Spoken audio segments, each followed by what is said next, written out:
berkemungkinan berpasangan di Pilkada, Arlan dan Franky merupakan pengusaha ternama di Kota Prabu Muli secara kompak mengembalikan berkas formulir pendaftaran ke Partai Golkar Prabu Muli.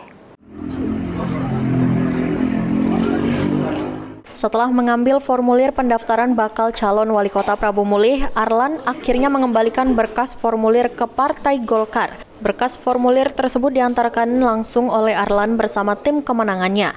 Usai mengembalikan berkas, Arlan menyampaikan sengaja mengembalikan berkas lebih awal karena pendaftaran di Partai Golkar akan segera ditutup. Ini nak membangun tempat DW, membangun Prabu Muli ini. Itu misinya. Yang penting masyarakat ini pajak sejahtera. Bisa diperinci apa Cak? Yang paling prioritas Pertanian, kesehatan, mengatasi banjir ini. Oh iya. Terus satu lagi, ini setiap mengambil formulir dan mengembalikan ini berbarengan dengan Franky. Apakah ini tanda-tanda berpasangan? Insya Allah. Kalau sejodoh. Mungkin kalau kriteria kita untuk pasangan kita itu apa ya? Maksudnya? Kriteria pasangan kita.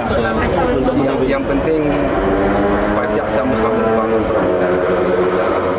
Sementara dari pantauan PAL TV, pengembalian berkas formulir tersebut juga bersamaan dengan Franky Nasril, yang juga salah satu pengusaha di Kota Prabu Muli, mendaftar sebagai bakal calon wali kota Prabu Muli. Menurut Franky, untuk pengembalian berkas ke Partai Golkar ini tidak direncanakan, hanya kebetulan saja berbarengan.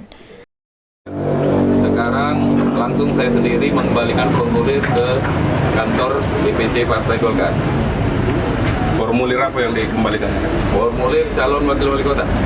Wakil? Ya. Sebelumnya sudah janjian belum dengan Haji Arlan hari ini? Kayaknya kebetulan itu. Emang jodohnya prosesnya? Ya, mungkin mudah-mudahan. Saat ini belum dapat dipastikan pasangan calon wali kota dan wakil wali kota Prabu Muli untuk Pilkada, dikarenakan masih akan melihat hasil survei terlebih dahulu. Anggi Perkasa, PAL TV. Nah,